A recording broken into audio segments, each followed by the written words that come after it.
142వ రోజు పాదయాత్రలో షర్మిల ఖమ్మం జిల్లా అశ్వారావుపేట నియోజకవర్గంలో నడిచారు. దామరచర్ల నుంచి పాదయాత్ర ప్రారంభించి శాంతినగర్ లో ముగించారు. 142వ రోజు షర్మిల 3 వైఎస్ఆర్ విగ్రహాలను ఆవిష్కరించారు. ఎర్రగుంట శాంతినగర్ లో ప్రసంగించిన షర్మిల జగనన్న వస్తే రాజన్న రాజ్యం వస్తుందన్నారు. వైఎస్ జగన్మోహన్ రెడ్డి సీఎం అయ్యే వరకు రైతులు, రైతు కూలీలు నిద్రపోరని ఖమ్మం జిల్లా అన్నదాతలు అంటున్నారు. ఓటేసి జగన్మోహన్ రెడ్డి గారిని ముఖ్యమంత్రిని చేసిన దాకా మేము మాత్రం రైతు పక్షాన, కూలి పక్షాన మేమంతా. ఇవాళ ముస్లిం మైనార్టీ గాని, ఎస్టీ, ఎస్సీ, బలహీన వర్గాలు మొత్తం ఇవాళ వైఎస్ఆర్సీపీ మీద చూపు ఉన్నది. ఈ చిన్నారులను చూడండి, మాటలు కూడా సరిగా రాని వయసు, కానీ షర్మిలక్కతో కలిసి నడవడానికి వచ్చినట్లు సంతోషంగా చెబుతున్నారు.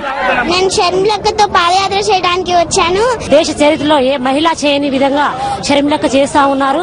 మరి పాదయాత్రను ఘన స్వాగతం పలుకుతున్నారు. డాక్టర్, ఇంజనీర్ వంటి పెద్ద చదువులు చదవాలనే ఆలోచన, కోరిక ఉన్నప్పటికీ డబ్బులు లేకపోవడం వలన దళితులు, గిరిజనులు చదువుకోలేకపోయేవారని ఆ సామాజిక వర్గ విద్యార్థులు చెప్పారు. ముఖ్యంగా నేను మరో ప్రజా ప్రస్థానంలో పాల్గొనడానికి ముఖ్య కారణం రాజశేఖర రెడ్డి గారు ప్రవేశపెట్టినటువంటి ఫీజు రీయింబర్స్మెంట్ వల్ల ఎవరైతే దళితులు, గిరిజనులు వెనకబాటు ఉన్నారో అంబేద్కర్ ఆశయాలను సాధించడానికి రాజశేఖర రెడ్డి గారు ఎంతో పాటుపడ్డారు. అంబేద్కర్ గారు రాజ్యాంగంలో రాసింది రాజశేఖర రెడ్డి గారు నిజం చేసి చూపించారు. రైతులకు గిట్టుబాటు ధరలు లేవు.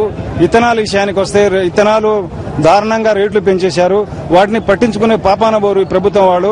రాజశేఖర రెడ్డి గారు ప్రవేశపెట్టిన ఫీజు రీయింబర్స్మెంట్ ద్వారా అది ఎంబీఏ పూర్తయి నేను, నా కుటుంబం ఇలా సలగా ఉన్నామంట. రాష్ట్ర ప్రజలు రాజన్న రాజ్యం కోరుకుంటున్నారంటే దానికి కారణం వైఎస్ఆర్ చేసిన మంచి పనులు, విశ్వసనీయత అన్నారు షర్మిల. మన రాష్ట్ర ప్రజలు మళ్లీ రాజన్న రాజ్యాన్ని కోరుకుంటున్నారు అంటే దానికి కారణము రాజశేఖర రెడ్డి గారు చేసిన మంచి పనులు, దానికి కారణము రాజశేఖర రెడ్డి గారు సంపాదించుకున్న విశ్వసనీయత. మళ్లీ అదే విలువలు, అదే విశ్వసనీయత జగన్మోహన్ రెడ్డి గారిలో ప్రజలు చూశారు కనుకనే జగనన్న సీఎం అయిన తరువాత రైతు రాజు అవుతారని షర్మిల చెప్పారు. రాబోయే రాజన్న రాజ్యంలో జగనన్న ముఖ్యమంత్రి అయిన తర్వాత వైఎస్ఆర్ అమ్మఒడి అనే పథకం ద్వారా మన మహిళలకి, అక్క చెల్లెలకి వారి బిడ్డల్ని చదివించుకోవడం కోసము ఇతని బిడ్డలకు చొప్పున 10వ తరగతి వరకు ఒక్కొక్కరికి నెలకు 6,000 రూపాయలు అమ్మకాలతోనే పడుతుంది. షర్మిల పాదయాత్రతో అధికార, ప్రధాన ప్రతిపక్షాల గుండెల్లో రైళ్లు పరిగెడుతున్నాయని పొంగులేటి శ్రీనివాసరెడ్డి తెలిపారు. వైఎస్ఆర్ కుటుంబాన్ని ఎదుర్కోవడం తమ వల్ల కాదనే నిర్ణయానికి కాంగ్రెస్, టీడీపీలు వచ్చాయని తెలిపారు. అధికారంలో ఉన్న కాంగ్రెస్ పార్టీ కానివ్వండి, ప్రతిపక్షంలో ఉన్న తెలుగుదేశం పార్టీ కానివ్వండి బెంబేలెత్తిపోతున్నాయి.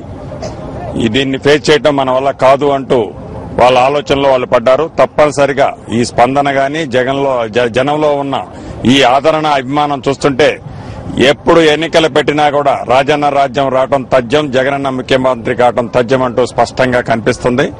ఇకపోతే రేపు 11వ తారీఖు నాడు సత్తుపల్లిలో పెద్ద ఎత్తులో, భారీ ఎత్తులో బహిరంగ సభ జరగబోతుంది. కాబట్టి యావత్ కాన్స్టిట్యున్సీ నుంచి కానివ్వండి, జిల్లాల నుంచి కానివ్వండి పెద్ద ఎత్తులో వైఎస్ఆర్ అభిమానులు, వైఎస్ఆర్ కాంగ్రెస్ పార్టీ నాయకులు కూడా పెద్ద ఎత్తులో తరలి రావాలని మరి ఆలోచిస్తా ఉన్నారు. ఈ ప్రభుత్వాన్ని ఎంత తొందరగా దించుదామా, మళ్లీ రాజన్న రాజ్యం, జగన్మోహన్ రెడ్డి గారు ముఖ్యమంత్రి కావాలని ప్రజలందరూ ఎదురు చూస్తా ఉన్నారు. ఏ క్షణాన్ని ఎన్నికలు పెట్టినా జగన్మోహన్ రెడ్డి గారు ముఖ్యమంత్రి కావడం ఖాయం. ఈ రాష్ట్రంలో మళ్లీ జగన్మోహన్ రెడ్డి గారు ముఖ్యమంత్రి అవుతే మరి రాజన్న రాజ్యం, రాజశేఖర రెడ్డి గారు కలలుగన్న రాజ్యం, ఆ సంక్షేమ పథకాలు, అభివృద్ది కార్యక్రమాలు కొనసాగుతాయి, మాకు మేలు జరుగుతాయని చెప్పేసి అన్ని వర్గాల ప్రజలు కోరుకుంటా ఉన్నారు, పూజిస్తా ఉన్నారు. వాళ్ళందరి ఆదరణే ఇవాళ జగనన్నకు బలం అని చెప్పి ఈ రాష్ట్ర ప్రజలు అనుకుంటా ఉన్నారు. ఎప్పుడైతే ఎన్నికలు వస్తే ఆ ఎన్నికలు జగన్మోహన్ రెడ్డి గారి ముఖ్యమంత్రి కావాలా, మళ్లీ రాజన్న పరిపాలన రావాలంటే జగనన్నతోనే సాధ్యం అని చెప్పి వాళ్ళ రాష్ట్ర యావత్ ప్రజలు ఎదురు చూస్తా ఉన్నారు. Thank you.